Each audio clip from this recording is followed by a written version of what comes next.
It doesn't matter that the shooter was trans. It's time! It's finally time! Hi. Why did you turn your comments off? There's a pride flag for people who don't know their label or don't like to have labels. If you're scrolling through TikTok and suddenly your eardrums are assaulted by the loudest, most aggressive yelling you've ever heard in your life, I'm glad you asked. that's just Fuzz99, a 29-year-old TikTok creator who is deemed one of the most annoying lolcows of all time.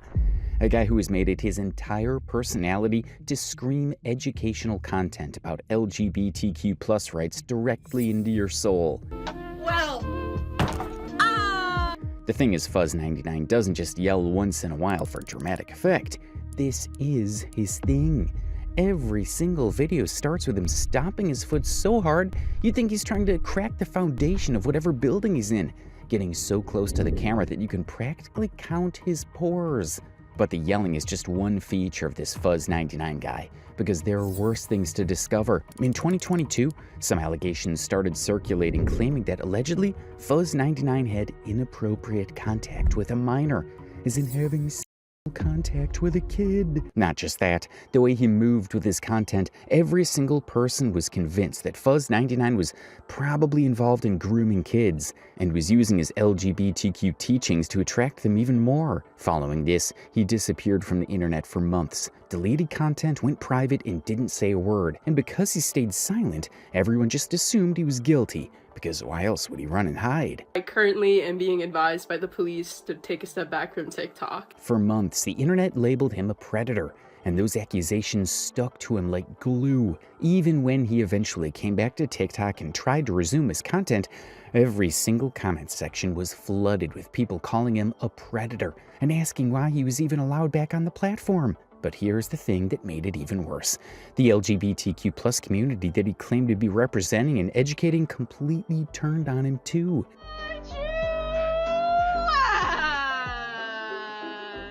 If this person shows up one more time on my For You page, I swear to God, it's gonna end up being my... Not conservatives saying this, actual queer people, trans people, the very community he was supposedly fighting for. They made videos explaining that his content wasn't helping. It was actually making things worse, turning queerness into a spectacle, reinforcing negative stereotypes that they'd spent years trying to break down. Now this is where it gets interesting. This 29-year-old person is doing all of this screaming from his childhood bedroom in his parents' house, where his family has to listen to him do this every single day. So I do live with my whole family, and yes, they do hear me scream every single day, and y'all are gonna be introduced to them. But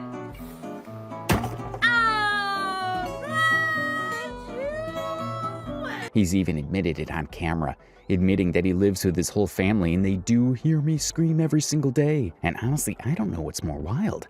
The fact that he's screaming like this daily, or the fact that his parents just let it happen. Now for years, Fuzz99 positioned himself as this loud, proud LGBTQ+ educator who is going to teach the world about gender identity. I'm pretty sure you forgot to put a space between A. Pronouns. Foremost, your gender and your pronouns are not connected. If you identify as female, you can totally go by he, him pronouns if that. Queer history and acceptance. It's the first day of Pride! He has countlessly called himself a king, something he boldly put up in his bio. He shows off his themed haircuts that he described as spooky, spooky adventures. Spooky, spooky haircut. Talks openly about wearing binders. Do not put trans tape over your vest and then a binder, because that is super duper dangerous and can lead to your body. And would call his audience in this overly familiar way that just leaves everyone wondering, is this person really okay? I have an announcement! I got invited to go play in my first ever. But then you see the videos like this one where Fuzz99 goes on a full rant, asking who would possibly want to be straight, talking about how straight people are boring, limited, and have no real culture or community worth mentioning. It actually really sucks that straight cis couples never have to worry about holding hands or kissing in public. He kept doubling down on this rhetoric, posting multiple videos about how being straight was essentially the worst thing you could be, which is pretty wild coming from someone whose entire platform was supposedly built on acceptance and love. Straight. So y'all don't get tired of talking about us all the time, bro? I blame. But if you really want to understand how everything fell apart for Fuzz99, you have to go back to before all the internet drama. Back when he had an actual job as a substitute teacher and camp counselor. During this time, he'd post about my gay kids online, talking about his students in this possessive way that made a lot of people uncomfortable. And apparently his students knew about his TikTok because they were writing Fuzz99 on their classroom whiteboards. And 2, apparently the freshmen were writing my username on whiteboards, and the school... He was also filming content about school, blurring the lines between being their teacher and being an influencer who had minors engaging in his very adult online presence. Then one day he posted this incredibly emotional video announcing that he'd lost his teaching job, and his story was that he'd been hate crimed and fired specifically for being queer. I was recently hate crimed for being queer. And as a result of me being hate crimed for being queer, it ultimately led to me being fired from my job as a high school substitute teacher. Except that's not what actually happened. Fuzz99 wasn't fired for his identity at all. He was fired for conduct violations, boundary issues with students, and using his position as an educator to grow his influencer platform. But Fuzz99 never corrected the record. He kept pushing the hate crime narrative, and that's when a lot of people in the LGBTQ+ community started pulling away. Because weaponizing your identity to dodge accountability doesn't just hurt you, it makes it harder for people who actually face discrimination to be believed. So how did it get this bad? How does someone go from 450,000 followers and millions of views to being called a predator by the internet and rejected by the very community they tried to represent? Now let's start with one particular video that describes and shows how annoying and completely abnormal this creator Fuzz99 is. It starts the way all his videos start. He does this double foot stomp that shakes the camera. His arms shoot up like he's at a rock concert, and then he yells,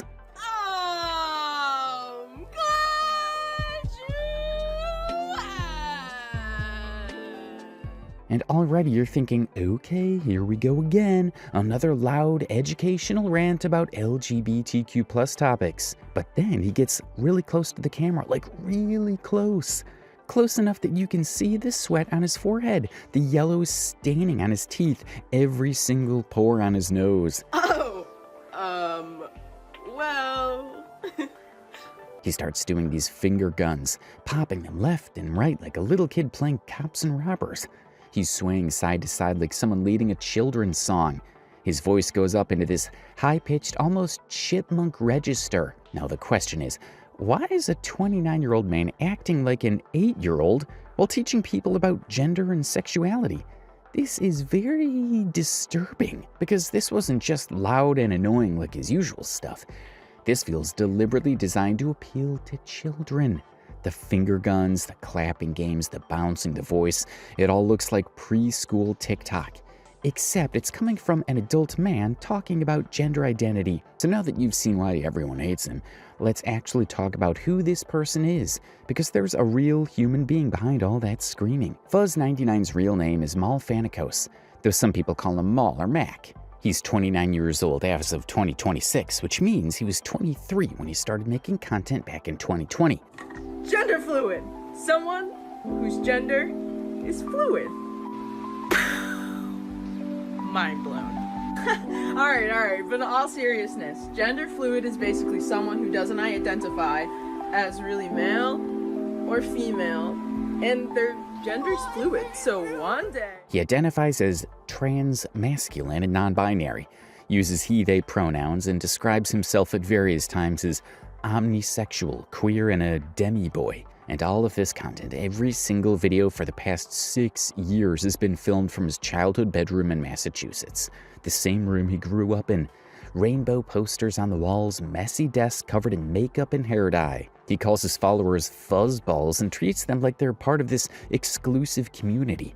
Like being a fuzzball means something special, when it really just means you follow a guy who yells about pronouns. Fuzz is just a little fuzzball that you find under your couch or on your clothes. Another cringy and quite disturbing side of Fuzz99 is how his whole look is part of what he calls gender adventures. He'll dye his hair different colors and call it an adventure. Jolly, jolly haircut one week. Jolly haircut, jolly haircut, jolly haircut time. No, we're not gonna get a spooky haircut, cause it's Christmas time. Hey, jolly haircut, jolly haircut. Spooky, spooky haircut the next. Spooky, spooky haircut. Spooky, spooky haircut. Spooky, spooky. Always framing it as this exciting journey of self-expression. He posts about wearing binders, for obvious reasons, shows off his outfit choices, documents every aspect of his gender journey like it's a reality show that nobody signed up to watch. Now Fuzz99's actual content is LGBTQ+ education, explaining what omnisexual means, breaking down the difference between gender and pronouns, teaching people about pride flags and queer history. People who identify as omnisexual fall under the bisexual umbrella. Like pansexuals, omnisexuals love all genders. But So on paper, what he's doing should be helpful. Educational content about LGBTQ+ topics delivered to hundreds of thousands of people. That should be something, right? Except the delivery is what people actually hate so much. Fuzz99 comes out as so aggressive, performative, and over the top that it drowns out whatever message he's trying to send. Like, dude, you can pass your message across without screaming, foot stomping, getting 2 inches from the camera and yelling at us. And if you think that's the only annoying thing this guy pulls off his sleeve, the constant repetition of the same thing will set you off even more. He's explained what omnisexual means at least 20 times, just repackaged with a different haircut or a different outfit. What's omnisexual? And why the heck does their flag look like this? what's the difference? Yow! Pansexual versus So here's where things get really messy, because the people who should have been Fuzz99's biggest supporters, the LGBTQ+ community he spent 6 years trying to educate and represent, wanted nothing to do with him. And this wasn't just straight people or conservatives finding him annoying. This was the actual community saying, "We don't claim this." In October 2022, Twitter user Scribbles posted a now deleted video of Fuzz99 with the caption, "This is top 2 worst accounts, and it ain't number 2. In the video, he made a statement that riled the entire internet and said, "Nobody wants to be straight." People, including gay folks, agreed that Fuzz99 was embarrassing the community he claimed to represent. it's like blah, because like nobody wants to be straight. Dear straight people, I am a gay person that actually does value your friendship and value what you give to society. I don't know what this woman is talking about. So I just wanted to show appreciation. Straight people, you help fill the planet with more people, so thank you. I appreciate you, because I have cognitive dissonance and I know how biology works. Before he deleted that September video and turned off the comments, queer people were flooding in with messages like, "I don't really care about them as a person. It's frustrating that people like this person get in the scope of so many who push hate. Do LGBTQ+ members even like this person? No, we don't." Even creators who defended him against the predator accusations had to admit he was a problem. Paige Christie, a queer creator, made a video in November 2022 where she said he's one of the most annoying content creators. He catapulted to fame by being possibly the most annoying person on the platform. So today we are going to be talking about Fuzz99, the most annoying person on TikTok, and asking ourselves, are they really a groomer? So what was the actual problem? Why did the community reject someone who was giving information about LGBTQ+ topics? Because he was reinforcing every negative stereotype that the community had spent years trying to break down. The over-the-top dramatic reactions to everything fed into this idea that queer people are hysterical, unhinged, and can't have a normal conversation without turning it into a theatrical performance. So after the community rejection, something happened that changed everything. And it started with Fuzz99 going silent, A while later, he started locking comments on his videos. People were flooding in with criticism, mockery, accusations, and he just shut it down. But I turned comments off because there's a bigger plan already in motion, baby, that only I know about. So stay tuned, baby. That dismissive tone, that I know something you don't attitude, it only made people more suspicious. What plan? What was he talking about? Soon enough, the rumors started.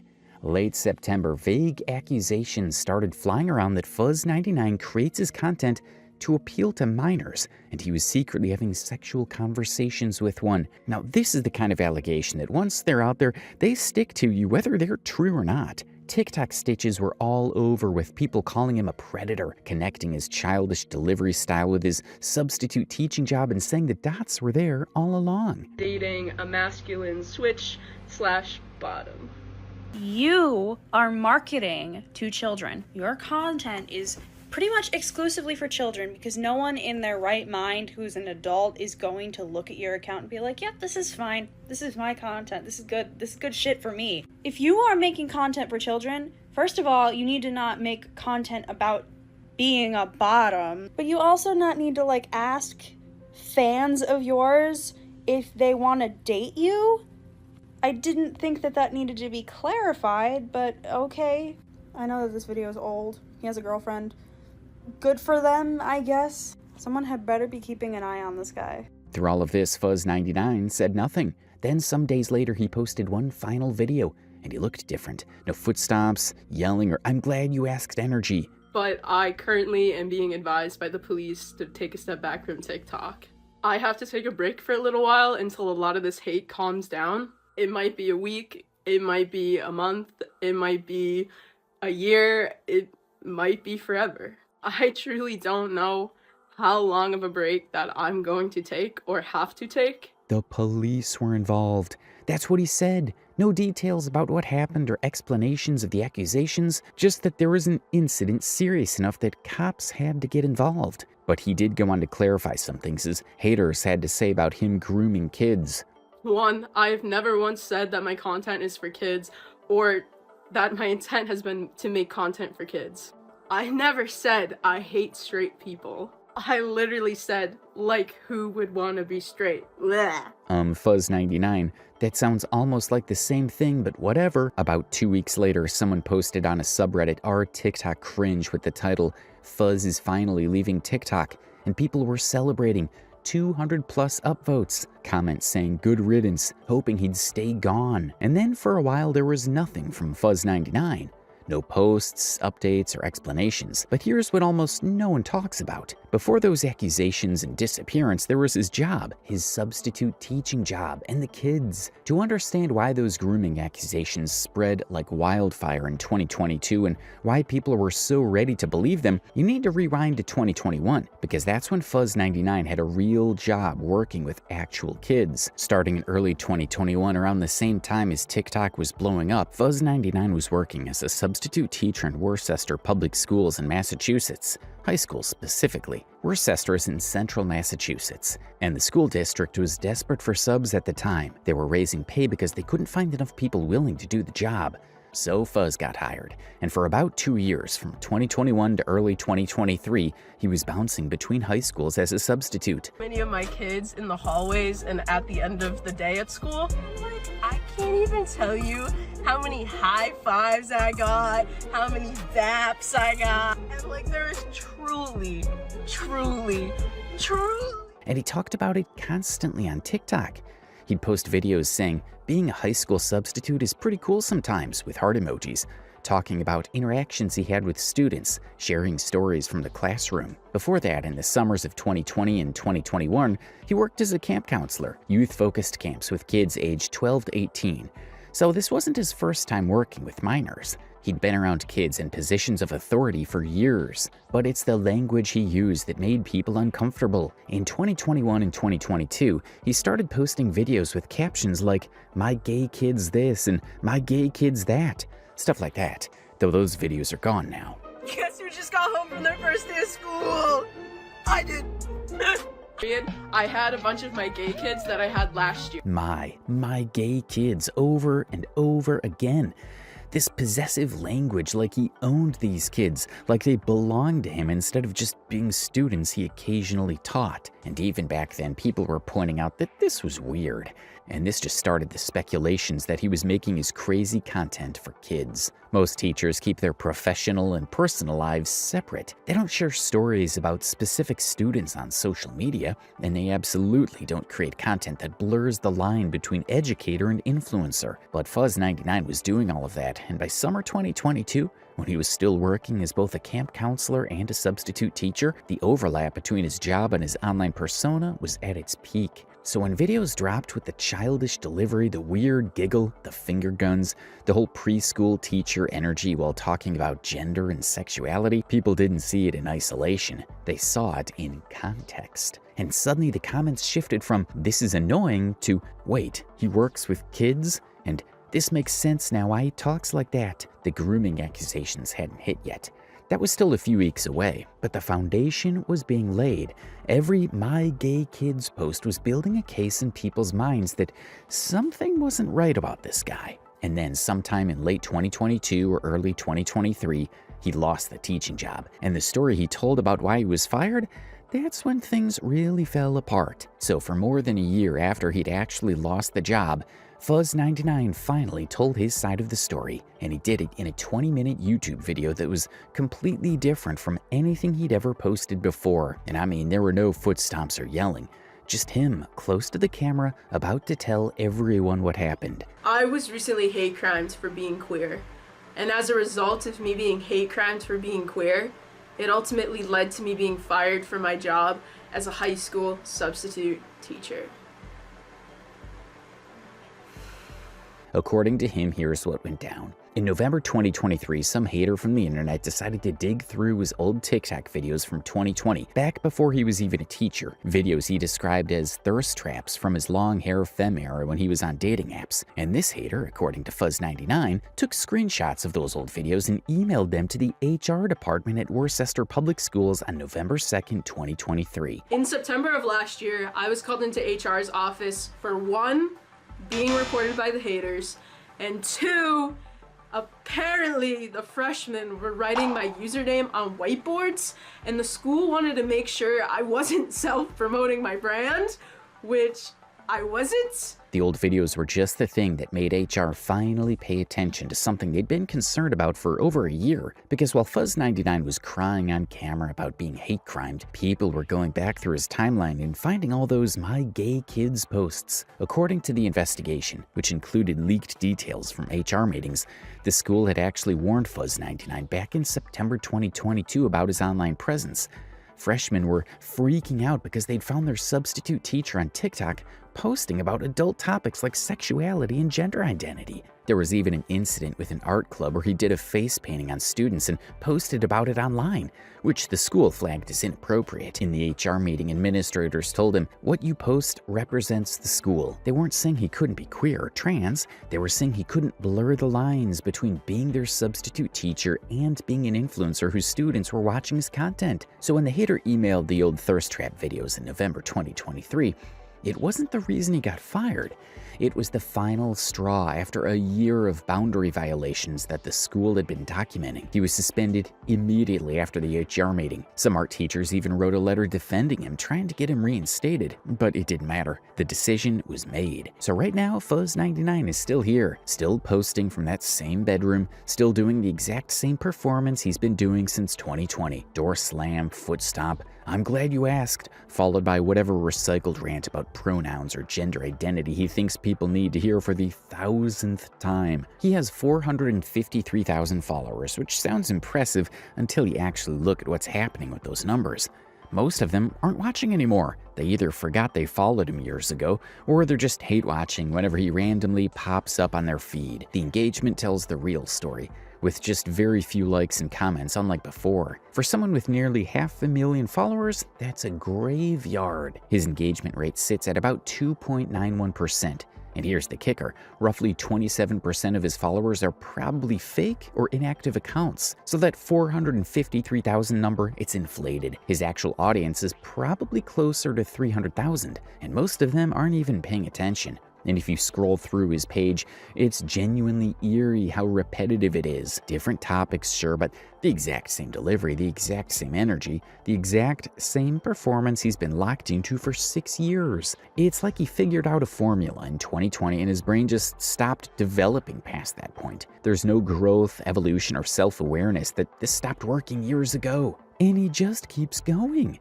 Same character, same shtick, same manic energy that feels more hollow every time you see it. There's something genuinely sad about watching someone this locked into a performance that stopped landing years ago, but who doesn't know how to be anything else. Space-inspired names for people trying to find a name that feels most like them. Heh. We are ready for blast off. I repeat, ready for blast off. The comments are a mix of new people who are still quite supportive, people asking why he's still here, and people who've just given up and scroll past without engaging at all. The LGBTQ+ community doesn't claim him anymore. They haven't for years. When his name comes up, it's either as a punchline or as an example of what not to do. Every conservative talking point about LGBTQ+ people being groomers, being predators, being mentally unstable attention seekers who want to indoctrinate children, Fuzz99 accidentally validates all of it. Not because any of it's true, but because he's so cartoonishly bad at representing the community that he becomes the example people point to when they want to argue about trans rights. And through all of this, the community rejection, the destroyed reputation, the proof that the grooming accusations were false but the damage being permanent anyway, he's never actually addressed any of it properly, never came out with a clear statement, never showed receipts, never tried to rebuild trust, just kept posting like if he performed hard enough, everyone would forget. This is what performance addiction looks like in its final stage, when you've become so dependent on the validation of strangers online that you can't stop performing even when the performance is actively destroying your life, even when nobody's watching anymore, even when the community you tried to represent has completely turned their back on you. Because what else does he have at this point? He lost the teaching job, community's respect, lost his credibility. The grooming accusations were false, but his reputation never recovered because he never properly defended himself. His views are in the toilet. His engagement is dying, but he keeps posting because this is all he knows how to be. Negative attention is still attention anyway. Hate comments still feed the algorithm. People blocking him and complaining that TikTok keeps showing them his content still counts as engagement. So the cycle continues. Post, get hate, post again, get more hate, post again. Because being hated is still better than being invisible. Oh, shawty, it's my birthday. We gonna get a haircut cause it's my birthday. We gonna show us some love cause it's my birthday. And yo, we don't care at all cause it's my birthday. Woo! In 2020, he probably genuinely wanted to help people, make a difference, and use his platform for what he thought was good. But somewhere along the way, the platform became more important than the message, and now he's just a guy screaming into a void, chasing validation that stopped coming years ago. So what's it we have here? It's this: the internet will chew you up and spit you out if you let it. If you become so addicted to the performance, so dependent on the validation, so locked into the character that you forget how to be a real person, you'll end up exactly where Fuzz99 is, posting to nobody, rejected by the community you tried to represent, and stuck in a cycle you can't escape. Have me all cheered up and motivated to keep creating and doing what I do. I miss y'all so much. And even though this transition hasn't been the easiest for me, I'm still grateful for all the laughs and fun and time that I got to spend at the school with y'all. What sort of disastrous life choices do you think could make a person lose their federal career, lose their home, end up locked up in a psych ward, and get shipped straight to a homeless shelter, all in a single year? Because for this young man here, the answer is shockingly, terrifyingly simple. It is food. I was very much a thief. And let's get one thing straight right now. This is not just a video about a guy who eats a little too much on camera. No, we're talking about a 27-year-old man who had a real shot at a stable life, and we all watched him throw every single piece of it in the garbage because of a food addiction that spiraled completely out of control for views, till it got to the devastating point where his own legs literally gave out. My body is not strong enough to hold this weight. Today we're going all the way in and leaving nothing out. Dude, I'm on the toilet right now, and something doesn't want to come out. From the insane thousands of calories per bite to the dark, heartbreaking truth of why this entire mess actually started, this is the full, unfiltered, totally unhinged story of Tismala Hood Legend.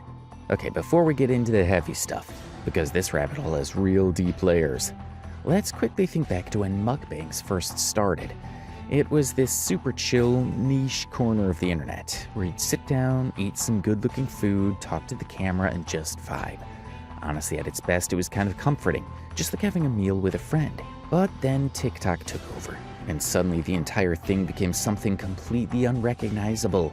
The portions got aggressively bigger, and the content got way more extreme. Creators figured out that the more you eat, and the more extreme your physical reaction is, the more people watch.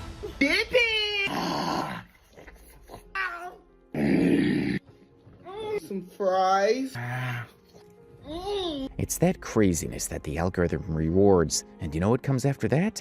Fame and money. And one of the creators who leaned all the way into that toxic formula was Terrell Earl. He's a 27-year-old Bronx native, better known everywhere as Tismala Hood Legend. If you've spent literally any meaningful time on TikTok in the last couple of years, you probably already have his catchphrase burned into your brain. Every day we eat good. Every day we eat good too. Every day we eat good. Every day we eat good. Every day we eat good. Every day we eat good. Build. Every day we eat good. Guys, this wasn't just an intro. It literally became his entire identity. But when you look at Tismala from 2 or 3 years ago versus where he's sitting right now, the physical transformation is genuinely terrifying. This man got significantly, dangerously bigger in a very short amount of time. Start catching glimpses of things you literally cannot unsee. He's filming from his bed and breaks it because just getting up is too much effort. He's sitting in chairs that look like they're actively straining under the pressure. You can hear him breathing heavily just from the act of existing. And then sometimes the fast food king literally has an oxygen mask strapped to his face. It's unbelievable how one loves food like this. You look at the comments and people are genuinely concerned while others are ruthless. Like, how do you go from every day we eat good to being mocked as every day we breathe good? And then you have people like Mason who are literally dropping countdowns on his life expectancy right in the comments section. Something is seriously medically wrong here. And then there's the noise. If you know, you know. The guy has this heavy, strained, annoying moan he makes with every single bite. It sounds like his body is fighting him.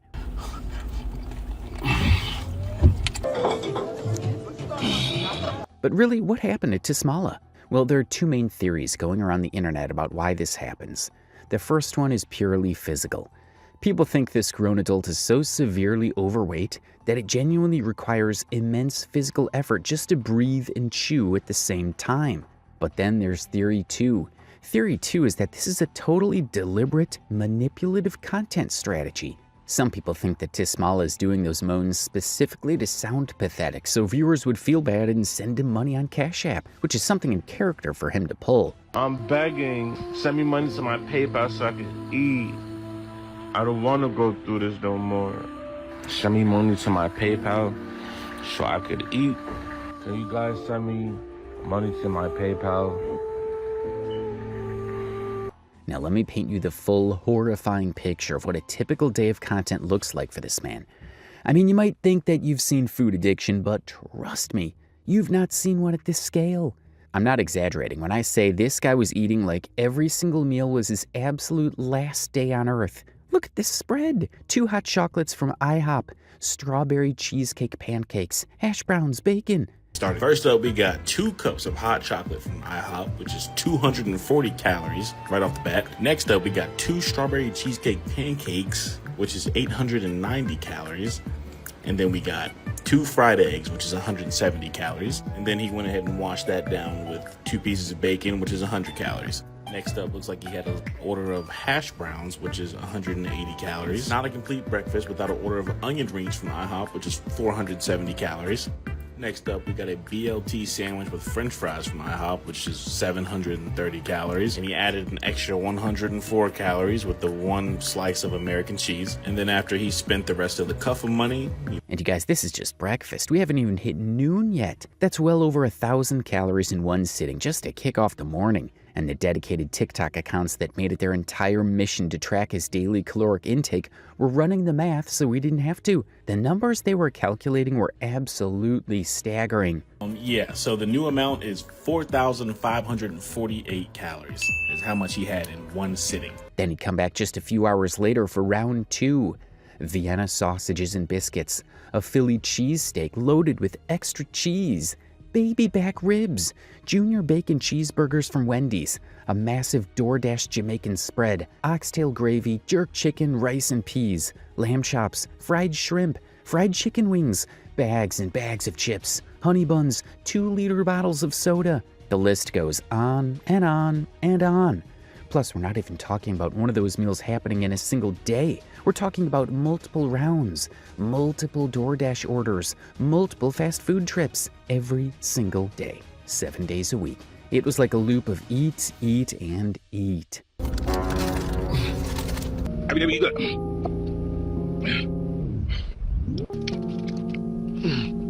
That's good. Now, you might be sitting there or standing however you're positioned right now thinking, okay, surely some of this is home-cooked and not quite as bad as the takeout, right?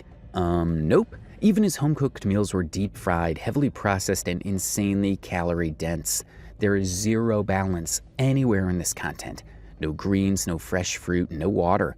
The food pyramid literally does not exist in Tismala's universe. The average adult is supposed to consume around 2,000 to 2,500 calories a day, but based on what the tracking accounts were calculating, and they were being conservative because they could only count what he actually posted on camera, Tismala's definitely hitting double, sometimes triple that number in a single sitting. His full day's intake was off the charts. He buys crazy meals, bro, and drinks mad soda. I deadass just feel bad for this at this point, bro. I really hope he gets some help, because this. Now, when you live your life recklessly that way, you shouldn't be surprised when the consequences come knocking. This foodie literally got online to describe one of his bathroom experiences that sounded like a full-blown medical emergency. He was talking about extreme, agonizing pain, about how it hurt to even attempt to use the bathroom. Dude, I'm on the toilet right now, and something doesn't want to come out. Something so insidious, so evil that's in my rear. Yeah, it's completely clear his digestive system was screaming for help. See, it got so bad he literally has to lie down on his side just to wipe himself. That's what happens because I'm too big nowadays. I have to go outside and wipe. The internet was physically recoiling. We had creators reacting in pure disgust. Somebody gonna wipe your ass, but it ain't gonna be me. And this was even in a public bathroom. Just imagine accidentally walking in on that sight. All I can think about is being in a Walmart. Is being in a Walmart or a Target or a Taco Bell, where the fuck you at? And you go in the bathroom, and first of all, you walk into a crazy smell, and then you go like to pee or something, you just see this This is exactly what eating like this every single day does to a human body. And you know what the most alarming part is? He fully understands this. He just doesn't care. He actually even described it on camera and posted it publicly for views and sympathy. And how you know he's not even serious about his life is that he would go on to immediately pick up his phone to place another DoorDash order. The McDonald's, every day we eat good. McDonald's, one, 6 burgers. Every day we eat good. McDonald's breakfast, 2 hash browns, McDonald's. But now you've got to wonder at some point, how on earth is he paying for all that food? I mean, does this man not clock into a 9-to-5? He's not on some magical government assistance program that hands out thousands of dollars for fast food like Mama Courtney, who's another weird local I've discussed earlier on this channel. And he has no steady income either, so where's the bag actually coming from? Well, his primary source is just plain old begging. He's always begging. Right in the middle of a TikTok live mid-video, literally mid-bite, Tismala will look into the camera and ask his audience to cash app him so he can eat. Send me money to my PayPal so I could eat. Can you guys send me money to my PayPal so I could eat? Send me money to my PayPal. It's always a send me money so I can eat McDonald's. Y'all want to see me eat? Send me food money. Someone help me get dinner tonight for real. It is a constant, shameless, recurring ask that happens in almost every single live stream. And here's the part that'll actually blow your mind. Some people actually send it. Like, real human beings are pulling out their phones, opening Cash App, and sending their hard-earned money to a grown man they've never met, specifically so he can order more junk food and film himself eating it. Two fellas fish fillet, the large fries. Such my love. Even Cuffham, yes, the massive streamer Cuffham, sent this man $600 for his birthday, and he blew it within days on the usual. He saved zero, invested zero, put absolutely zero aside for rent or a future, just massive DoorDash orders. But can you imagine that Cuffham sent him another $250 later on, and just like the last time, gone again? So money comes in, food goes out, he's broke in 48 hours, and he's back online begging. Send me money to my Cash App, I'm hungry. Send me money to my Cash App, eat tomorrow. However, the delusion reached peak levels when he actually tried to do the math on camera. He posted on TikTok completely serious and started calculating how rich he could be if everyone just gave him $1. Y'all too good? About 80,000 people see me, and not one person can send me $1 each. That's $80,000 if everybody sent me $1.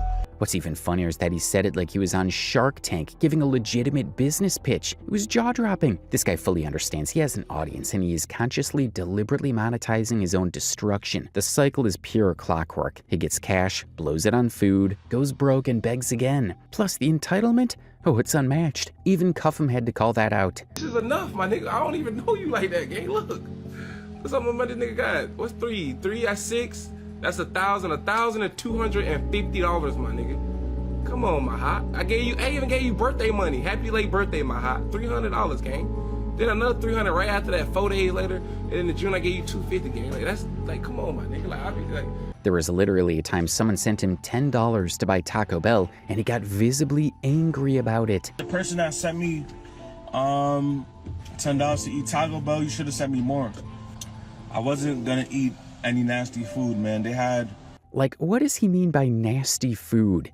Someone literally just handed you free money out of the kindness of their heart to feed you, and you're throwing a tantrum because Taco Bell isn't a luxury steakhouse? This guy's unbelievable. And yeah, his TikTok's creator fund was never going to pay for $50 DoorDash orders 3 times a day. So the Cash App begging isn't a side hustle, it became his entire income stream. Every day we eat good, 4 snack wraps, 10 nuggets. Every day we eat good, Filet-O-Fish. Every day we eat good, McDonald's. Every day we eat good, we got some McDonald's. But here's what makes all of this so incredibly frustrating to watch. Before the begging and the extreme DoorDash addiction, Tismala actually had something genuinely valuable. He had a commercial driver's license. Y'all wanna know some scary shit? That nigga Tismala used to be a real CDL truck driver, my nigga. Do you know how hard it is to get that? CDL truck drivers are out here pulling in $35 to $45 an hour easy. This man had a federal qualification that opens the door to one of the most stable, recession-proof careers in the country. He had the bag right in his hands, and he fumbled it hard. Why? Because he was driving recklessly near police officers. I just got pulled over. I was subject to arrest. I was driving at the speed limit while the police was on the side of the road. I was told I was supposed to go like 15, 20 miles lower because they're on the side of the road. He failed to slow down and move over, so he got pulled over right there on camera, on TikTok Live, where his entire audience watched him lose his livelihood in real time. And he was crying. This dude was genuinely sobbing, because just like that, the CDL was gone.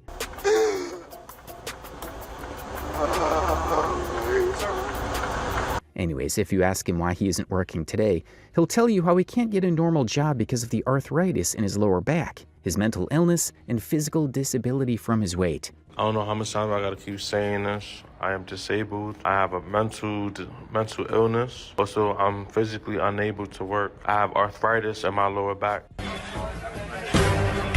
And look, I want to be super fair here. Chronic pain is no joke, and mental illness is real. Those are legitimate barriers for a lot of people. But let's be completely real with ourselves. This man is mobile enough to hustle DoorDash orders and film TikTok content 7 days a week.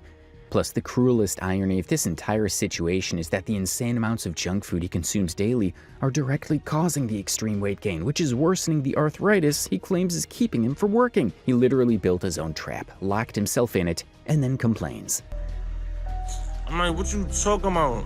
If you're not gonna take care of me, somebody else will, something will. Although for one brief, almost hopeful moment in this timeline, it genuinely looked like Tismalo was going to lock in and get his life together.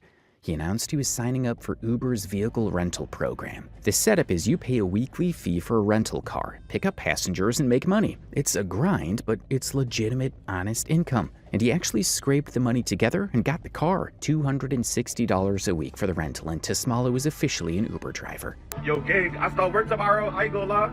Yo, they gave me a special plan for Uber. I could have been working like last week, gang. He finally has a job, and that looked like progress, right? Well, wrong. Absolutely wrong. Because our internet panhandler wasn't doing Uber to stack cash. He was doing Uber so he could have a private air-conditioned booth to eat massive amounts of food in between rides.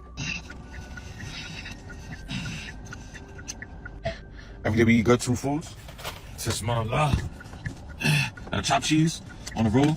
Within a single 6-hour shift, this man's tearing through Jamaican food, McDonald's, and Wendy's, all inside someone else's rental vehicle that he's paying $260 a week for. He proudly claimed he was cutting out the middleman. Since he had a car, he didn't have to pay the DoorDash delivery fees anymore. He thought he was an absolute genius, except that he was still blowing every single dollar he earned on food. He just found a more mobile way to stay broke. And this Uber era is where his mask really started slipping in public. There's a clip of him at a Wendy's drive-thru that is so infuriating you just have to watch it. How can I help you today? 2 more junior bacon cheeseburger with toasted bun, please. Toasted bun? I'm sorry, is that two junior bacon cheeseburger? Biggie bag? With no. They must hate me, you know? Alright, I just misheard you. That's the sandwich. Okay, anything else? Extra mayo. On both? Yeah, and toasted bun, please. Anything else? That's it. The worker here is literally just doing her job. She's trying to politely confirm his order so she doesn't mess it up, and he aggressively cuts her off. He gets visibly frustrated at a person whose only crime was trying to make sure he got his food exactly the way he wanted it. Oh God, and his knees. Bro, you are sitting in a rented Nissan on your 4th meal of a 6-hour shift, begging for gas money on live, and you have the absolute audacity to snap at a fast food worker who's actually clocking in and working hard? The entitlement is insane. I'm starting not to like this nigga, man. I'm starting not to like him. Plus, the Uber disasters just kept piling up after that. There was the time he literally stole an Uber Eats order he was supposed to deliver, and the poor customer had to call it in. Because one of your people were hungry. One of your people picked it up.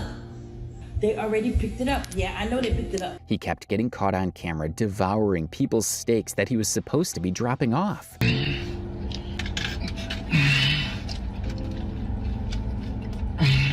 Anyways, he eventually quit, because according to him, he wasn't mentally stable enough to keep driving. Meanwhile, viewers were pulling up clips showing that half the time he was supposedly working, he was literally just parked somewhere sleeping.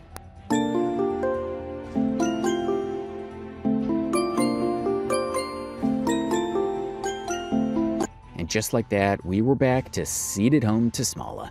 Another massive opportunity fumbled, and somewhere in the Bronx, another DoorDash order was being placed.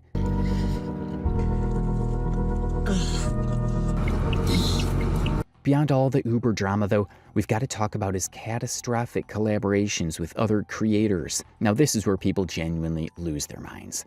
2 different times, other creators extended a genuine hand to Tismala to help him out, and both times he completely self-sabotaged. The first was a creator named Meech 2 times. Every day we eat good, Tismala. Meech saw Tismalo's videos, saw he had an audience, and hit him up to do a collab. The offer was incredible. Meech was going to drive to Tismala. Meech was going to pay for 100% of the food. And on top of all that, Meech was going to hand Tismala $150 in cash just to show up and eat on camera. For a guy begging for $10 Cash App drops on live, this should have been the easiest yes of his life. out of nowhere, he say, nah, you gonna have to pay me for the day or something. Okay. Coming off a little bit aggressive, you get what I'm saying? So I'm just like, all right, fuck it. Nah, bro, I understand, LOL, I'm not just trying to take your day for free, but all right, boom. He say, how much? I say, 150, you feel me? Because I was going to pay for the food. I was going to pay for the buffet. I was going to pay for the mukbang. But while they were talking, Meech saw how dark Tismala's posts were getting. Meech reached out of pure human decency and texted him, bro, for real? If you ever need somebody to talk to, I got you. And Tismala completely iced him out. He replied, I'm not trying to be friends. Let's keep things business. Come on, man, you are literally begging the internet to buy your lunch. A stranger offers to feed you, pay you, and genuinely check on your mental health, and you act like you're too elite to be their friend? It was so wildly disrespectful. Bro, what the I'm trying to... And then there is Sham NYC. Different creator, same exact pattern, but even crazier. Sham was going to book a round-trip Uber for Tismala, which was going to cost Sham $400 out of pocket. Plus, Sham was buying all the food. So me, Crack Baby, we throw Tismala in a group chat. We set everything up last minute. The day, like literally a couple hours before the stream. The Tismala come up with an excuse, right? We sent Addy to the mukbang place, the all-you-can-eat buffet. He said, yo, bro, I'm 2 hours away. How is Brooklyn 2 hours and 30 minutes away from Queens? So this nigga just tried to lie, right? He didn't show up, but then Tismala hops into the group chat and tries to demand $4,000 for the collab. $4,000. I mean, for a man who begs for gas money to suddenly demand $4,000 to eat a burger on camera is peak delusion. And this is what really threw me off. After that situation, a couple days later on my life, this nigga Tismala hit the group chat. He said, yo, I need $4,000 for a mukbang. And when Sham obviously said no, Tismala actually had the nerve to go online and broke shame him. You literally cannot make this up. Our guy fumbled thousands of dollars in free meals and cash because he got greedy. And what makes this pattern so maddening is who Tismala actually thought his friends were. Because while he was turning away genuine help from Meech and Sham, he was going on e-dates with massive streamers like Aiden Ross, DDG, and Cuffham. He genuinely thought this was his big break. The last guy, because he's supposed to black him out. He's supposed to black him out. It didn't work. Would you like to unmute and say something before you It didn't work.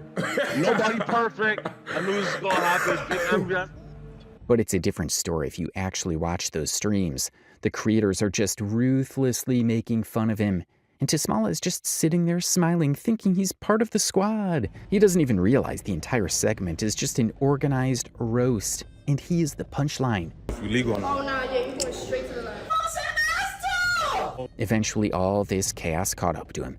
Tismala had been living with his brother Anthony, and Anthony finally reached his breaking point. The non-stop food deliveries, the mess, the refusal to change, among others. So Anthony actually changed the locks and removed the door handle to physically stop Tismala from sneaking out to get more food. My so-called brother, he took off the handle on the front door. So I went to the back door to get some food, trying to keep me in a dungeon. As if he won't get murdered. So he took off the handle on the front door, so I can't leave the crib or can't get food. I have to go to the back door. You know what I'm saying? He's a weirdo. He didn't only threaten his brother. This foodie also said his brother should have known better to mess with him. He been with me. He should know better. So basically, he's trying to make his own funeral.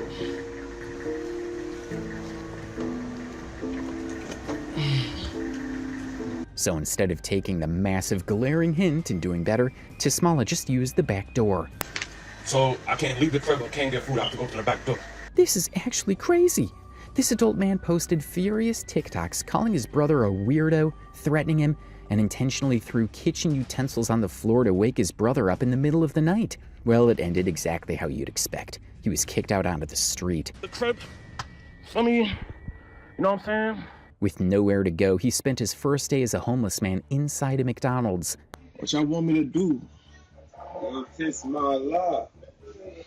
Every day is good. Every day is good. Then he migrated to a Subway, but when Subway unplugged his phone charger, the situation went completely nuclear. They took out the outlet in Subway so I could charge my phone. That's against who's typical. I'm about to call the police and handle the situation, you know what I'm saying? He called the police, but no, he didn't call them to complain about the charger. He called 911 and falsely confessed to committing a homicide.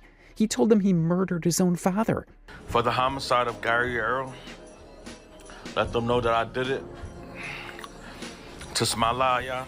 Meanwhile, his father actually died of a heart attack. Tismallah had absolutely nothing to do with it, but he lied to the cops because he was desperate for a bed and a roof, and he thought getting arrested was the fastest way to get one, which is absolutely crazy. Anyway, the cops realized he was having a crisis and took him to a mental health facility. And literally that same night from inside the psych ward, our guy posted a TikTok of himself dancing and smiling because he secured a bed. I just cannot believe this guy. However, he got discharged the next day and immediately went right back to McDonald's to livestream. The restaurant called the cops again and he crashed out on the officers on camera. So if somebody ready to die, you know what I'm saying? McDonald's don't want to sponsor me. They want to sponsor other people that do food videos. They don't want my fluency going around. So they sent him to a second mental hospital, which finally placed him in a homeless shelter. And what does he do the second he gets into the shelter? He orders McDonald's with his last few dollars. WWE good? McDonald's? Y'all still don't want to send me money, right? And as per the very special guest he probably assumed he was, he started to complain that the shelter is dirty because he saw a single bug. Guy, people are freezing on the concrete outside, and you're complaining about the free roof over your head? I mean, this guy had a family member trying to save his life. He chose food over family and ended up in a shelter with his life packed in trash bags. And the comments were absolutely ripping him. Of course, his stay at the shelter was a disaster. There was a time he got pressed by a shelter mate who threatened to take his food. There was also the time other guys were mocking him for not having a job, and he could do nothing about it. What you know, touch my life? Do your job, B. Do your job, B. He was literally on camera crying because the shelter wouldn't give him extra breakfast. Acting like that's my fault. That's not my fault. But then he turned around and used his begged Cash App money to DoorDash a massive seafood boil directly to the homeless shelter. The absolute audacity of this guy. Every day we eat good seafood boil. Tismallah. He eventually got himself kicked out of the shelter for stealing and eating other people's food. Man, come on, is there no end on how low this guy can go? Hey! I'm not waiting for nobody for nothing. I gotta do what I gotta do, y'all, so I can eat. Just so I can eat. But honestly, when the jokes stop being funny, you realize you're just watching a guy literally crash out in real time. And his audience is paying for the shovel he's using to dig his own grave. Tismallah is no longer funny. That man needs help in more ways than one, And the absolute worst part about all this, our guy isn't clueless. He knows exactly what he's doing to his body. Sometimes the whole hood legend tough guy act completely drops, and you just see how terrified he actually is.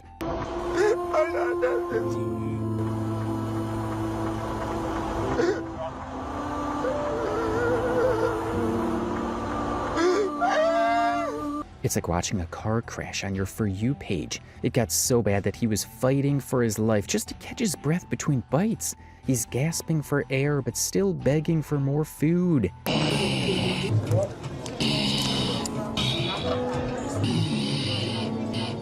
Where's the crab? And then real life caught up with him. He got the kind of news from his doctors that would make anyone log off and reevaluate everything. They told him his heart, his kidneys, and his liver are shutting down. Like, do you even understand the enormity of that? 3 major organs are giving up on him at just 27 years old? That news hit him hard. He started posting these super dark videos, basically telling his followers he feels like he's about to die. I see me dying day by day, starving. But instead of putting down the DoorDash and getting help, he flips the script. Out of nowhere, he starts blaming God for his health issues, getting online and acting like there's some demonic energy around him causing all this. My body's moving on its own like a zombie.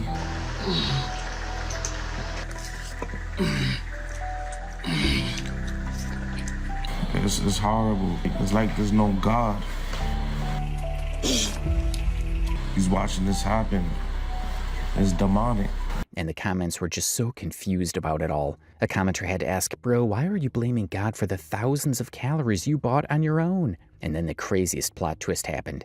The one thing he uses to make money, his mouth, is starting to have issues. He admitted the severe arthritis didn't just stay in his back, it spread straight into his jaw. So the guy who built a whole career off chewing can't even chew properly anymore. I can't walk, so I don't know how I'm gonna do this because I can't walk.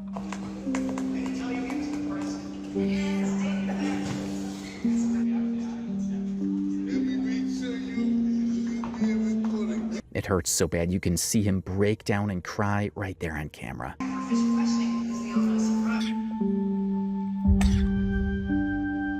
It's just sad at this point.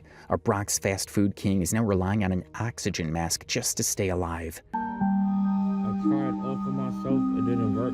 The vibe in his comments went from people making jokes to people realizing this might actually be the end. Viewers like Juss are in there saying, "We tried to warn him, he didn't listen."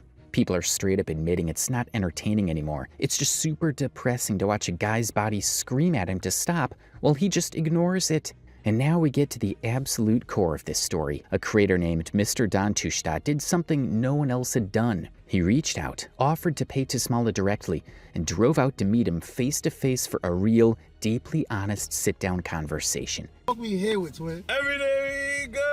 Tismala. Tismala. Yo, it's And in that interview, for the very first time, the internet finally got the why. But so my heart got broken, you know what I'm saying? After that, I started falling no. But at the same time, I'm still sturdy. Never really fell off, but... It all started with a breakup. He was in love, and when she left, he said it hit him like a literal brick wall.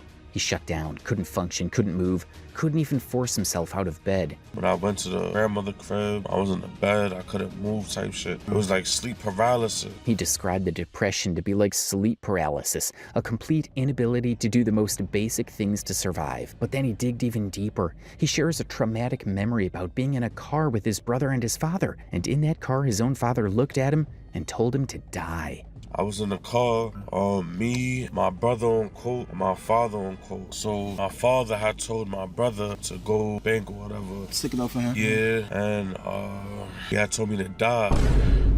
It was the ultimate, most painful rejection from the one person who was supposed to protect him. Then his relationship ended. Plus COVID hit and the world locked down, and everything he had left to lean on was stripped away. Eating because I needed it. I needed to eat. When certain situations happen and you need to lean on something and it's not there for you, how you gonna respond to that? So what did he turn to? Food. Food became the one and only thing he could rely on. Food didn't reject him. Food didn't tell him to die. Food didn't break his heart.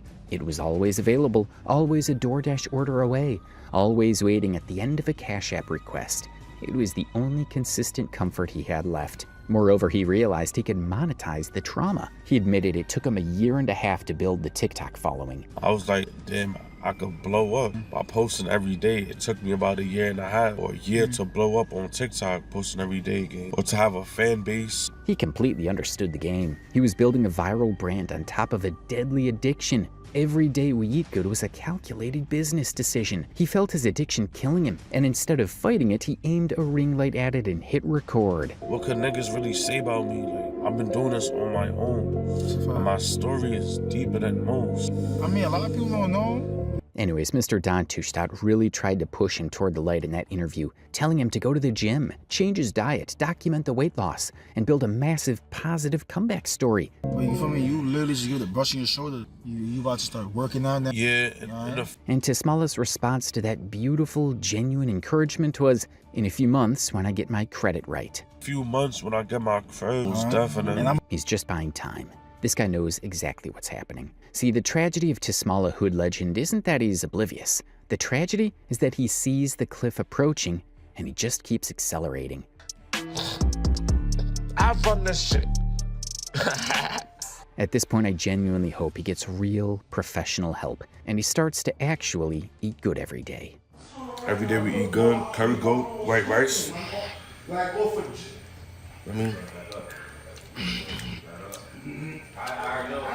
But yeah, I never had a girlfriend before. So I think it's better just to be single and just focus on myself and just do what makes me happy. And I just like talking to kids. Because when I seen the kids have Lightning McQueen stuff or Stitch, I like to shake hands the same way I clap cheeks. Raw no rubber, and no baby oil. Ka-chow! I don't know. I'm not gonna even talk about it. Look what that guy put. I should make a video about saying goodbye to you guys. Brent Johnson is genuinely fucking insufferable, and I hate everyone who donates money to him and defends him using his autism to excuse his actions. This motherfucker knows exactly what he's doing. He's just another Disney. For over a year, this 27-year-old man built an audience on TikTok by acting like a child, singing Disney songs, showing off his Lightning McQueen collection, and going live every single day in a room covered floor to ceiling with Cars merchandise. So, this is what my room looks like. So on the wall, I got these backpacks, stocking, and He presented himself as harmless, a big kid who just loved Disney, and someone you'd feel sorry for, not threatened by. the way I see, and you're the one for me. Girl, the way I see. But while Brent was performing this wholesome Disney adult persona for thousands of followers, mostly children, he was also doing something else. He was texting minors. But the minor texts weren't the only thing Brent was hiding behind his Lightning McQueen toys. Brent has an older sister, Jolene, who blocked him years ago, and when he tried to contact her again in 2023, commenting on her photos and calling her on Messenger, Just say, like, look, sister, you look beautiful as mom, and I just want to say I love you as always. And then I commented, and then she deleted the comment. She didn't simply ignore him. She blocked him everywhere she could. Brent kept finding ways back in by creating new Facebook accounts, following her again, and messaging her again, only to get blocked each time. That pattern kept repeating until his behavior spoke for itself and earned him the label of a stalker. And his sister isn't the only woman he's been stalking. Brent's high school crush, Lydia, was also caught up in all of this mess. She graduated in 2017. Blocked him in 2018. He created a new account in 2023. She blocked him again. He created another account in 2025, and she blocked him again. Slop on my knob, like corn on the cob. Check in with me and do your job. When trolls catfished him pretending to be Lydia, he sent explicit messages knowing she was married, knowing she'd blocked him multiple times, knowing she wanted nothing to do with him. You wanna grab my butt? To be honest, I'd rather like slap your butt if that's okay. Because I don't feel like no one grabbing my butt, you know? Now at this point you might be thinking, okay, this guy's delusional and creepy, but he's also kind of pathetic. Just another sad internet lolcow who doesn't understand boundaries. But if that was all there was to Brent Johnson, we wouldn't be here. Because while he was stalking women and building his Disney brand, he was also scamming his fans. In March 2025, Brent created a GoFundMe asking for money to go to Disneyland. His dream trip, once in a lifetime. People donated $1,700. And then Brent canceled the trip without any explanation or even refunds. Just more toys for his collection. And through all of this predatory behavior, stalking, scamming, and lies, Brent kept going live every single day, for hours, performing his Disney fantasy for an audience that was mostly children. So who is Brent Johnson? How did a guy with a suspicious past build an audience of thousands of children? How did TikTok let it happen for over a year before doing anything? The answers start long before TikTok, long before the Disney obsession, and before the internet gave him access to an endless supply of children who didn't know any better. But before we go back to the beginning, let's start with the controversy that should have ended everything. The moment that exposed exactly what Brent Johnson is and why he should never have been allowed on the internet in the first place. In early 2025, screenshots started circulating on TikTok. Screenshots that showed Brent Johnson talking to someone he knew was 15 years old. And what he said wasn't just inappropriate, it was disgustingly disturbing. The conversation started simple enough. Brent asked her age, a reasonable question if you're talking to someone online and want to make sure they're an adult. She responded 15. Most people, when they find out they're talking to a minor, stop the conversation immediately, apologize, and then move on. That's what normal people do. But that wasn't the case here. Brent's response was, "You are old enough to make me want to..." The sentence trailed off. He didn't finish it. He didn't need to. The implication was clear. This 26-year-old man had just told a 15-year-old girl her age was old enough to make him want something. Something he knew better than to type out fully. And it gets worse, because the 15-year-old, realizing what just happened, threatened to make the conversation public. She told him she was going to expose what he just said. And at this point, Brent's reply wasn't even an apology or a denial, not even panic that he might get in trouble. His reply was, "Please, baby, once I do you a favor, then you don't have to publish our personal business." Look at this. He's calling a 15-year-old baby. And he's framing this predatory conversation as our personal business, like they're in a relationship. He even went as far as trying to keep her quiet by offering to do her a favor if she doesn't expose him. This is exactly what predators do.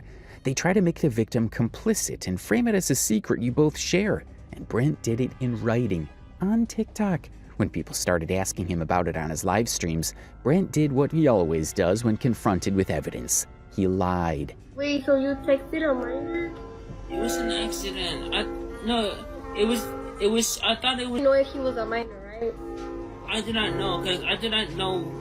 But this wasn't an isolated incident, because once that first screenshot went viral, more victims started coming forward. More conversations, more evidence that this wasn't a one-time mistake. One group of internet sleuths, people who had been watching Brent's behavior for months, decided to test him. They wanted to see if the 15-year-old was a fluke or if this was a pattern. So they created a fake account, posed as a 16-year-old girl named Marlena, and they waited to see what Brent would do. They didn't have to wait long, as Brent started talking to her immediately.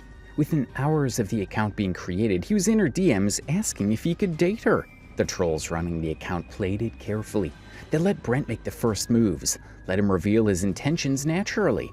And when the moment felt right, Marlena told him her age, that she was 16. And Brent, to his credit, initially backed off. He said okay, made some excuse, and stopped pursuing her for about 5 minutes. Because then Marlena mentioned one more thing, one detail that changed everything. She told him she has autism, and Brent immediately came back. And this is where the catfish operation proved its point. This wasn't about attraction or confusion or genuine connection. This was about targeting someone Brent thought he could control. And Marlena wasn't the only one.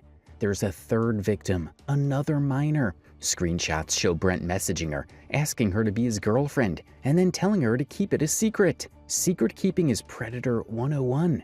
If what you're doing is innocent, if it's appropriate, if it's legal, there's no reason to hide it. Another victim of Brent's predatory behavior is Jajira, who posted that Brent was fully aware that she was a teenager, that they'd had conversations where her age came up, and that despite knowing he still sent her explicit messages. According to her post, Brent specifically said he was into young Latinas. Not just Latinas, young Latinas. He specified the age demographic he was targeting. So counting it all, that's 4 victims that we know about. 4 separate instances of Brent Johnson pursuing minors. Who knows how many we don't know about? How many conversations happened in DMs that were never screenshotted? For all these cases, what they have in common is young, vulnerable, in Brent's orbit through TikTok. His entire platform was designed to attract this demographic. The Disney aesthetic made him seem harmless. The childish content drew in kids who thought he was relatable, and the emotional breakdowns made them feel responsible for his happiness. So how does someone like this exist? How does a 26-year-old man spend years building an audience of children, talking to minors, getting exposed repeatedly, and still maintain a platform? To answer that, you need to understand who Brent Johnson actually is, where he came from, how he ended up in a group home in Arizona with no family contact and a past he refuses to explain, and how he built an entire identity around never growing up. Brent Johnson was born on April 29th, 1999, which means he's not some confused teenager making mistakes online. He's 27 years old, and the story of how he became the person you just saw starts long before he ever had internet access. The only holiday I don't celebrate is Father's Day. Now, the reason why I don't celebrate Father's Day is because my dad abandoned me for 26 for almost 27 years. And you know what? Brent's father was never in his life. From what's been reported, Brent's father was abusive toward his mother while she was pregnant with him. Eventually, her parents intervened and took her away. And from that day forward, Brent's father completely removed himself from the picture. I don't want to see him. I don't want to talk to him. I don't want to hang out with him. I don't want to be around him. And I don't even want to spend time with him. I don't hate him. I don't ever want to be like my dad. His mother was present for most of his early life, but present doesn't always mean stable. She had 11 children, and according to what Brent has implied online, she wasn't always there in a truly consistent or stable way. My mom passed away 7 years ago, right after my 19th birthday. She passed away from cancer, and Brent has weaponized that loss ever since, brings it up constantly, uses it to gain sympathy from viewers, plays the grief card whenever he needs people to feel sorry for him, which would be one thing if it was genuine. But when you use your dead mother as a get-out-of-accountability card every time someone calls you out for texting minors, it stops being grief and starts being manipulation. Somewhere along the way, Brent allegedly ended up in foster care. The exact reason isn't clear, but it could have been financial, his mother's inability to provide for 11 kids, or it could have been something else entirely. I fed myself, and then my foster dad was coming out towards me, grabbed my shoulder, and I tried to get off, but... What we do know is that even in foster care, Brent's behavior was violent and unstable. He admitted to physically abusing his elderly foster parents during arguments, lashing out. However, this wasn't a one-time thing, this was a pattern. What we know for certain is that Brent was sent to juvenile detention as a teenager. That's why I was sent to juvenile, because I was having a hard time. Brent has autism. He's talked about it openly. And to be clear, autism doesn't make someone a predator. Autism doesn't make someone violent. Millions of people on the spectrum live completely normal, healthy, non-abusive lives. But Brent uses autism as a shield, as an excuse, as a reason why people should lower their expectations and give him endless grace no matter what he does. And that's where it becomes a problem. Because when you combine untreated trauma, violent tendencies, zero accountability, and a diagnosis you're willing to weaponize, you get someone who believes the rules don't apply to them. However, throughout all of this, Brent had one dream. He wanted to be a pop star. Specifically, he wanted to be Justin Bieber. Whenever I see your face, you've always made my heart race. Girl, you are the one for me, and there's nobody I'd rather be, because yo. He performed on his live streams, made his own songs, genuinely believed he was talented, genuinely believed he was popular. So it goes like, hold on, listen. It's like, give me the will once I know. And that delusion would carry forward into his online career years later. In late 2020, Brent Johnson created his first TikTok account. He was 21 years old, living in a group home, unemployed, and about to discover that the internet doesn't care about your past as long as you're entertaining. His early content was exactly what you'd expect. Videos about the Disney movie Cars, singing covers of popular songs, dancing, showing off his massive collection of Lightning McQueen and Toy Mater toys. And when we say massive, we mean massive. His entire room was a shrine to cars, toys, posters, figurines, DVDs. This was his entire identity. Now there's a term for this, Disney adult. Someone over 18 who maintains an intense attachment to Disney media and makes it a core part of their identity. And to be clear, liking Disney as an adult is normal, millions of people do. But there's a difference between enjoying nostalgia and never mentally leaving childhood. But Brent, let's just say he never left childhood. When you present yourself as a big kid who loves Disney and just wants to sing and have fun, people lower their guard. Parents don't worry about their kids watching you. The algorithm doesn't flag you as a risk. You get to exist in a space where nobody questions your proximity to children. From this moment, Brent went live constantly, singing songs for his audience, showing off his Disney collection, dancing and flexing his physique, and talking, constantly talking, about his life, his family, his crushes, his trauma, everything that most people would keep private. Brent broadcast to hundreds of strangers. I'm pretty sure, I wonder what the Mexican people react, especially with the girls. What would they react if I ever write a song in Spanish? This created a parasocial loop that Brent became completely dependent on. Viewers felt like they knew him, felt obligated to support him, to send gifts, to stay on stream and keep his company. And Brent fed that loop, made people feel responsible for his emotional well-being, cried over random things, got upset when someone didn't respond the way he wanted. At this point, it was emotional hostage-taking. So now Brent had everything he'd ever wanted: an audience, attention, a platform to perform his pop star fantasy. And then he did what people like Brent always do. He started asking for money. On March 20th, 2025, Brent Johnson created a GoFundMe. The goal? Raise a few $1,000s to pay for his dream vacation to Disneyland. I'm trying to raise money for my Disneyland trip so I can have fun, bring back memories, and visit my favorite place, which is Cars Land. The framing was pure manipulation. He presented it as a once-in-a-lifetime trip, his dream. the thing that would make all his struggles worth it. And people donated because they believed him and felt sorry for him. The GoFundMe raised $1,700, and then Brent canceled the trip. And in the days that followed, Brent was seen buying more and more toys, expanding his collection, spending money freely. The math wasn't hard to do. When people started asking where the money went, Brent got defensive and played the victim. In one particular video, he mentioned that his staff would want money from him just because they knew about the GoFundMe. But there was something about this video that was completely hilarious. But my staff would just want money from me. And I got uncomfortable when he asked me that. Brent, I'm just joking. I was kidding. You're allowed to prank us, but we can't prank you back with a crybaby. He acted like the problem was people questioning him, not that he'd taken money under false pretenses and pocketed it. Because here's the thing. GoFundMe is designed for emergencies, situations where someone genuinely can't afford something they need. Not for a 25-year-old unemployed man to go to Disneyland. This was Brent's first major controversy, and it established a cycle that would repeat over and over. Step 1, manipulate sympathy. Step 2, get what you want. Step 4, cry and play the victim. And the final step, wait for it to blow over. But don't worry guys, I get through. Hey Brent, hey. I just want to pursue my dreams, you know. And it worked, because the people who called him out eventually moved on. For a brief moment, it looked like Brent had gotten away with it, but the trolls weren't done digging. Because once they started looking into his past, asking questions about why a 26-year-old man was living in a group home with no family contact, they found something that explained why his family wanted nothing to do with him.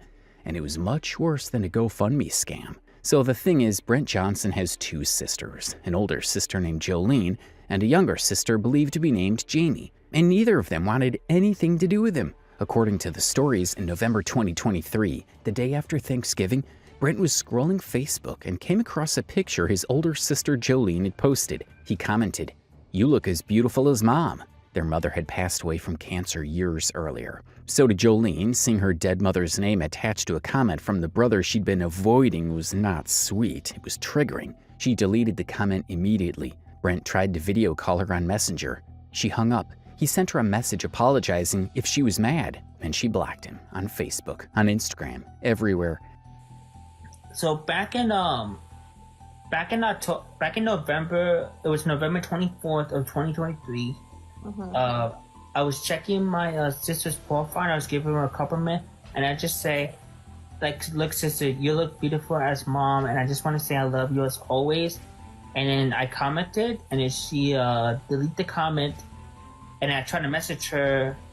No, I tried to video call her, and then she hung up. And I just said, "Hey, sis, if you're mad at me, I just wanted to say I'm sorry, and can you forgive me?" And then I put like a sad face right next to it. And this is where Brent revealed exactly who he is. Because when someone blocks you, the message is crystal clear. They don't want contact. You leave them alone. But Brent didn't leave her alone. He created a new Facebook account, followed her, and sent her another message. She didn't respond. Ghosted him for months, then blocked the new account too. So he created another account. Tried again. Got blocked. Again. This is stalking. By definition, when you repeatedly attempt contact with someone who's made it clear they don't want it, you are stalking them. But Brent clearly doesn't see that. Jolene eventually commented on one of the TikTok videos about Brent, and what she said confirmed everything. How the freak am I even a topic? This was years ago. I blocked him because he always would blow up my phone by calling and texting me nonstop and would talk about me in public, so yes, I put up a wall. He blew up her phone with calls and texts nonstop, talked about her in public without her consent, commented on every single picture comparing her to their dead mother, and she was grieving. She didn't need a daily reminder of the person she'd lost from the person she was actively trying to avoid, so she put up a wall. Which is what healthy people do when someone repeatedly violates their boundaries. But Brent didn't respect that wall, and whenever someone brought up his sister on his live streams, he would break down. I don't know why they put that on TikTok about that guy just put like about my sister and stuff. And it really bothers me. He'd either cry, shut down the conversation entirely, or end the stream, and his audience, not knowing the full story, would feel bad for him. People saying that you've done stuff to your sister or other stuff, which I don't know if that's true or not. No. And then there's the question nobody can definitively answer. What truly happened? That's just making me uncomfortable. I would never do that to my sister. Brent has confirmed he went to juvenile detention as a teenager, has confirmed his sisters want nothing to do with him. When you combine all of that, people online have drawn a conclusion that Brent actually assaulted his sister. That's why he went to juvie. That's why the family separated. That's why he ended up in a group home. That's why Jolene blocks him on sight. Whether or not the allegations about his sister are true, one thing's undeniable. Brent does not understand boundaries. He stalks, he manipulates, he cries to make you feel bad for enforcing limits. And when that doesn't work, he finds another way to reach you. This is predatory behavior. And his sister wasn't even the first woman he stalked. There was another one, someone from high school, a lady he'd been obsessed with for over 10 years. And the trolls were about to use that obsession to expose him in the most brutal way possible. Her name is Lydia. I like this girl back in high school, but I'm not gonna go back. I'm not gonna talk to her ever again. Lydia's the one you used to know back in high school. She went to Parker High School in Arizona with Brent, graduated in 2017. And for the past 10 years, Brent has been completely unable to let her go. In Brent's mind, Lydia was the one, his high school crush. The girl who got away and the person who would one day realize she was meant to be with him. You'll be in my heart. Yes, you'll be in my heart. From this day on. Lydia wanted nothing to do with him. Not in high school, not after, and not at any point in her life. In 2018, after graduation, Brent kept calling and texting her until she finally blocked him. That should have been the end of it, but years later, in August 2023, he created a new Facebook account and reached out again, saying he wanted to be friends. He waited months for a response, but Lydia never replied and chose to ignore him completely. By October 2023, she blocked that account as well. Then in March 2025, Brent tried again with yet another account and sent her a friend request, and once again, Lydia blocked him without hesitation. About this girl, what's up with that? Like, no disrespect, obviously. That's making me uncomfortable right there. Did you do something? Or like, what happened? If you want to talk about it. If you don't want to talk about it, that's fine. Why you just leave me alone? No, like, Brent, no. Because, like, I be seeing it and, like, you know, yes, I was know. gone. I've seen it, but you know what? It doesn't matter. The trolls who had been documenting Brent's behavior realized they could use his obsession against him. So they created a fake Lydia account, and Brent fell for it immediately. He started messaging the account. The conversation turned explicitly sexual. Disturbing doesn't even cover it. You wanna grab my butt? To be honest, I'd rather like slap your butt. That's okay, cause I don't feel like no one grabbing my butt. You know. Saying like you're beautiful, can I be your boyfriend? And I will effing you. I don't want to say it, but did you tell your parents about it so they can and you only wear like. The trolls running the fake account took it further, convinced Brent to block his own friends and moderators, manipulated him into fights, made him look like an idiot in front of his own audience. But eventually Brent figured out he'd been catfished, that the person he thought was Lydia was actually a man running a sting operation. The real Lydia had moved on. She's allegedly married. She probably doesn't think about Brent Johnson at all, but Brent thinks about her constantly, talks about her on stream, fantasizes about a reunion that will never happen, refuses to accept that she doesn't want him and never did. Lydia's the one you used to know back in high school. You're making me uncomfortable with that. That's 10 years of blocking. 10 years of him coming back with new accounts. 10 years of refusing to hear no. And Lydia wasn't the last woman to experience this, because a few months later, Brent set his sights on someone new. And this time, the internet was watching in real time. Jasmine Garcia is a YouTube content creator. She makes videos, posts occasionally, lives her life. And at some point in 2022, Brent Johnson started following her. According to Brent, he'd been a fan of hers for years, left comments on her videos. She'd even liked a few of them. And in Brent's mind, that meant something. That meant they had a connection. That meant she cared about him. This is for all the trolls and haters out there. I'm coming for you, Storm. That's what you get, trolls and haters. I'm coming for you. A few moments later. And you know what? I'm not gonna be on TikTok anymore because I'm done. I was gonna be back on, but you know what? Since you guys ruined it. Yeah, go to Planet Fitness, man. It's like really cheap too.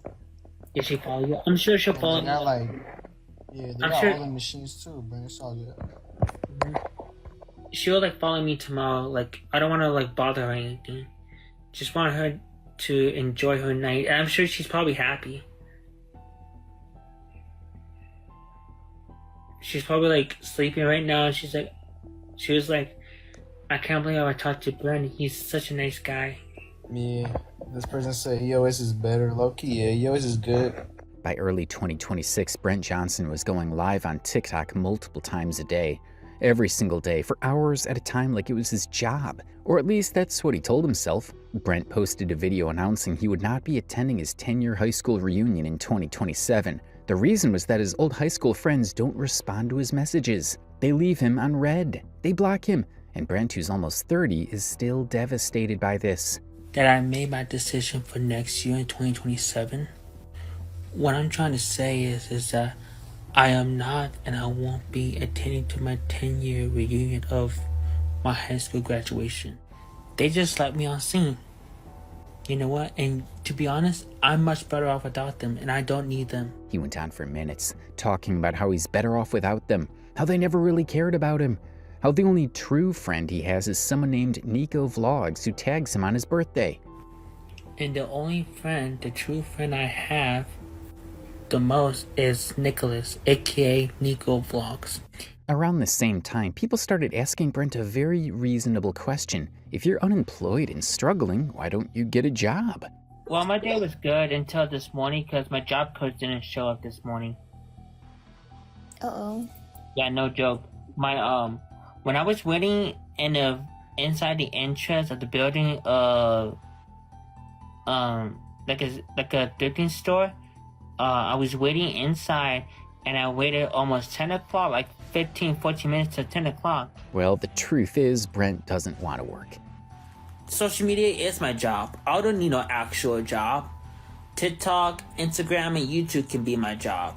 If you don't like the content, you just have to deal with it. He wants to sit in his room, watch cartoons, go live on TikTok, and have other people pay him for existing. That's why he keeps making up countless lies about jobs in his videos. He's claimed his dream is to work at Disneyland. But when pressed about actually applying, he goes silent. He's mentioned volunteering at food banks, but framed it like charity work stops him from needing actual employment. He said he had a job coach at some point, which is typically something assigned to people who need help learning basic workplace skills. And when someone suggested he get off social media if the trolls were making him miserable, Brent delivered one of his most unhinged responses yet. You cannot tell someone to leave social media if you believe in God. According to Brent, suggesting someone take a break from the internet is unchristian, judgment, a sin essentially. Now, this is the level of mental gymnastics required to live in this reality. But here's what makes all of this so much worse. While Brent was ranting about his right to post on TikTok, blocking people for the mildest criticism, TikTok had the receipts the entire time of the minor texts, stalking allegations, and patterns of predatory behavior documented across dozens of commentary videos with millions of combined views. And they did nothing. For over a year, they let him go live every single day to an audience that was predominantly children, let him build his Disney brand as cover, let him monetize emotional breakdowns and trauma dumping and parasocial manipulation, until finally in early 2026, someone at TikTok reviewed his account, and Brent's live streaming privileges were restricted. Brent posted a dramatic goodbye video, say he'd never go live again, thanked his supporters, blamed the haters, the usual performance. And as of right now, Brent is still Brent. Somehow he's gone under the radar, believing that if he waits just long enough, people will forget. But the thing about the internet is it never forgets. The screenshots don't disappear, and the cycle doesn't erase itself just because someone got temporarily banned from going live. Brent Johnson is 27 years old. He lives in a group home, has no contact with his family, refuses to work, and spent years building an audience of children while texting minors, stalking women, and scamming his fans. TikTok's ban didn't fix anything. It just moved the problem. Because people like Brent don't stop. They find new platforms, new audiences, new ways to access the people they shouldn't be anywhere near. And the social media let it happen. Because engagement is engagement. Views are views. And as long as someone's making the money, the safety concerns can wait. Don't talk to me, hater. Don't talk to me, and I'll see you all later, yeah. I can't take it anymore, so I just gotta ignore. And that's for sure, yeah, that's for sure, yeah, that's for sure, yeah.